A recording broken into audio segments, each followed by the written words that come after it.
Good morning, everybody. James here with Goings Enterprises LLC on the square in Girard, Kansas, bringing you an edition of Deep Thought Thursdays.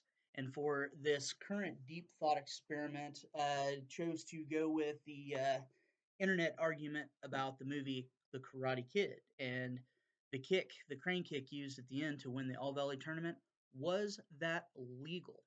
So, to get into this, we're going to need to look at a couple fourth wall breaks to make it just fun and interesting. Okay.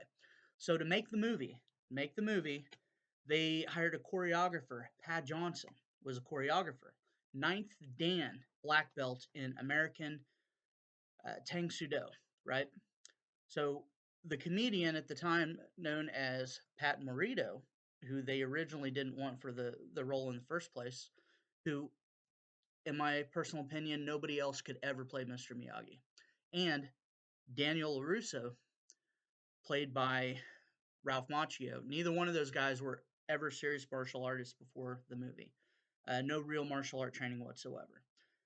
The only two that actually had martial arts experience before that movie, the actors, was Ron Thomas, who played Bobby, the only Cobra Kai that had a conscience, according to a lot of people, and Martin Kove, who played John Kreese, the Cobra Kai instructor.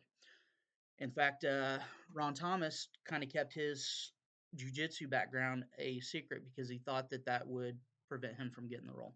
So moving on, the director thought it'd be a good idea to train these when these actors are actually training for their roles, keep the Kai guys completely separate and train them while uh,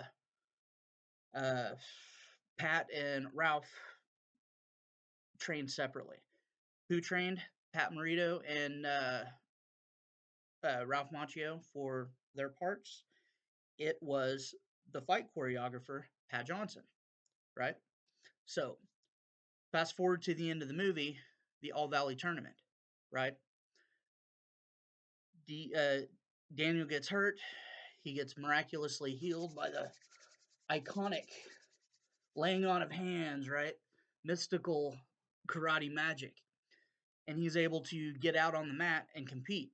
He does this crane kick that does the quote unquote uncontrolled forceful kick to the face of his opponent. Opponent goes down, he wins, and the internet right now likes to cry, "Oh, it was an illegal kick."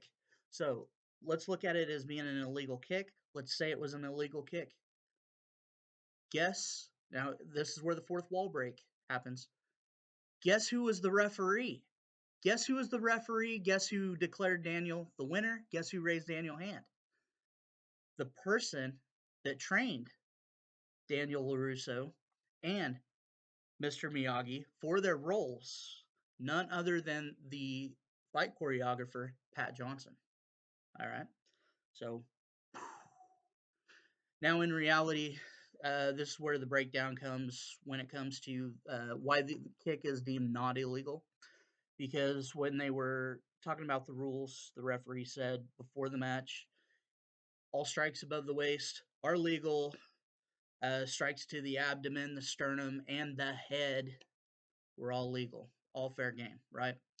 In real world, anybody that's been in a real world martial arts tournament, even at the black belt level, the kids always wear hand and foot gloves, usually, and headgear, and you're not allowed to strike to the head in most tournament circles. So you get older ages and you get black belt and above for sport karate. You can strike to the head, but it's got to be a controlled strike, and there's no headgear for that. So in sports karate, technically that would have been an illegal strike. And here's another kicker: the crane kick never existed in real martial arts. Now it had some true life counterparts, but that specific kick with the arms up and all that stuff, no, that was created by the writers for the ending of that movie for cinematic effect. All right, this episode of Deep Thought Thursday brought to you by Goings Gourmet Freeze Dried Saltwater Taffy Puffs. These things are delicious, guys. They melt in your mouth and just leave this nice, creamy afterfeel in your mouth. They're delicious, obviously. But merch links in bio, and let me know what you guys think in the comments about the whole Karate Kid argument, whether the kick was illegal or not. Love you all. Be good to each other. Take care of each other.